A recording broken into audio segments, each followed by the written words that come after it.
Planet Bhojpuri देखने वाले सभी दर्शकों को निखिल राज का नमस्कार। जी हाँ दोस्तों, आप सभी मुझे जानते हैं भोकाल सिंह के नाम से। यह आप ही का प्यार का दिया हुआ नाम है। पैदाइश मेरी सिवान डिस्ट्रिक्ट की है। सिवान के पास महाराजगंज ज़िला है, वहाँ उजाएँ गांव है, वहाँ पैदा हुआ। उसके बाद पिताजी मेरे बोकारो स्टील प्लांट में थे, तो हम लोग बोकारो स्टील सिटी चले गए। मेरी पढ़ाई लिखाई वहीं पे हुई। उसके बाद दिल्ली में चला आया डीयू में ग्रेजुएशन करने के लिए। फिल्मों का ऐसा रहा कि हमारे फैमिली में कोई भी इस लाइन से नहीं था, और बचपन से पता नहीं मेरे मन में समा गया था कि मुझे हीरो ही बनना है। पर चूँकि फैमिली में कोई नहीं था, और जब मैंने जाहिर की ये इच्छा अपने फैमिली में, तो सबने ये कहा कि नचनिया बन बेकारे। वो अच्छा नहीं मानते थे फिल्मों को, पर मेरी कोशिश थी कि मुझे इस लाइन में ही जाना है। तो मैंने किसी को बताया नहीं।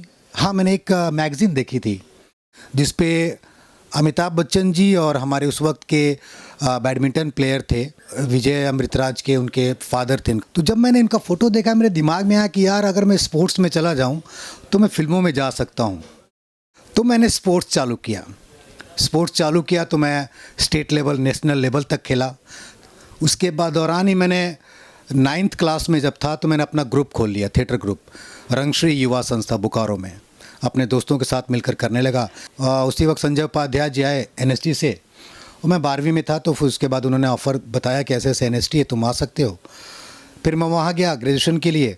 वहाँ से फिर मेरी जर्नी शुरू हुई। ग्रेजुएशन कर रहा था तभी मुझे सोहेब इलियासी से मुलाकात हुई। मैं गया था एक्टिंग के लिए, बट उन्होंने पता नहीं मुझ में क्या देखा। उन्होंने बोला तू असिस्ट करेगा मुझे? मैंने कहा श्योर करूँगा, पर मैं एक्टिंग ज़रूर करूँगा। तो मैंने लगातार जो उसमें मेन विलेन होते थे उनका कैरेक्टर भी करता था, और मैं असिस्ट भी करता था। चैनल थे लेकिन क्राइम शोज़ नहीं थे, इस तरह के रियलिटी शोज़ नहीं थे। मैं परिचित हुआ टेलीविज़न के बैक स्टेज में, जो कैमरा, एडिटिंग और ये सारी चीज़ें होती हैं उनसे। एक्टिंग में तो मेरा निकल गया, लेकिन मैंने जो वहाँ से सीखा वो था मेकिंग, जो सुहेब की मेकिंग स्टाइल थी। That was fantastic. 2005 में मेरे फादर की डेथ हुई थी। वहाँ पे फिर मुझे रियलाइज़ हुआ कि यार मैं कर क्या रहा हूँ। बिकॉज़ मेरे फादर पिता से ज़्यादा बड़े होकर एक सोशल वर्कर थे। हमें कम टाइम देते थे, ज़्यादा टाइम उनको शहर में बीतता था। उनका प्यार और उनकी सोच, उनकी बातें जब मेरे जहन में आई तो उनकी एक चीज़ याद आई कि यार तुम कितने भी बड़े बन जाओ, कहलाओगे बिहारी ही।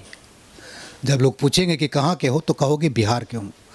और जब बिहार की बात आएगी तो भोजपुरी की बात आएगी, भोजपुरी की बात आएगी तो भोजपुरी फिल्म की बात आएगी, और जब उसकी बात आएगी तो वो गंदगी सामने आएगी जिसमें तुम भी लपेटे जाओगे। तो तुम बड़े बन के करोगे क्या? तब से 2005 से मैंने सब छोड़कर भोजपुरी में वापस आया, और तब से मेरी एक ही कोशिश थी कि मैं भोजपुरी इंडस्ट्री, भोजपुरी समाज, भोजपुरी लोगों, भोजपुरी भाषा के लिए काम करूं। और उसी तहत मैं भोजपुरी फ्यूज़न एल्बम करने गया था 2006 में चेन्नई। तब वहीं पे मेरी मुलाकात हुई राघवेश अस्थाना जी से। वो उस वक्त स्टार विजया के हेड थे। उनसे मुलाकात हुई तो उन्होंने मेरी बातें सुनी कि भाई भोजपुरी के लिए ऐसा ऐसा करना चाहता हूँ, और मैं चाहता था कि कुछ चैनल खुले वगैरह। 1 साल बाद उनका कॉल आया, ढूंढ ढांड के उन्होंने निकाला, क्या निखिल कहाँ, आजा चैनल ज्वाइन कर ले, ऐसा भोजपुरी खुला है। मैंने कहा बड़ी खुशी की बात है, पर मैंने कहा नौकरी नहीं करूँगा क्योंकि आज तक की नहीं है। आप बताओ करना क्या? बोला तू शो कर ले। मैंने कहा ठीक है। हमने शो डेवलप किया भोकाल का चौपाल। भोकाल एक टर्म है बनारस में, लोग कहते कहा हो भोकाली मरत हवा, मतलब बड़े बड़े बोल बोलना। पर इस बड़े बोल के बजाय मैंने इस कैरेक्टर को इतना सीरियस कर दिया, और पैटर्न भी वैसा था कि आपको लोगों के पास जाकर उनकी समस्याएं पूछनी थी, और समस्याएं रियल होती हैं। और जब आप रियल समस्याएं रियल लोगों से सुनते हैं तो आपको रियल रिएक्शन निकलता ही आपके मुंह से। मेरा भी निकलता गया, जिसमें कई सारे नेता लोग लपेटे गए मेरे द्वारा। एक ही बात मेरे दिमाग में थी कि जिस काम के लिए निकला हूँ वो सफाई करूँगा। भोकाल का चौपाल शायद लोगों ने इसीलिए मुझे सर माथे पे लिया कि मैं जो भी करता था उस समाज के लिए करता था।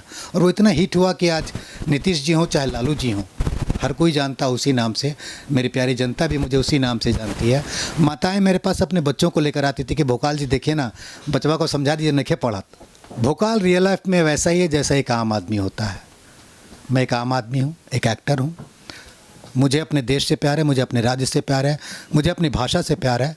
शेर मेरा एक याद आया कि मुझसे मेरा क्या रिश्ता है, हर एक रिश्ता भूल गया, और इतने आईने देखे कि अपना चेहरा भूल गया। तो लोग जिस आईने में मेरा चेहरा देखना चाहते हैं वो देख सकते हैं, मैं जैसा हूँ वैसा ही हूँ। सब्सक्राइब करें प्लैनेट भोजपुरी।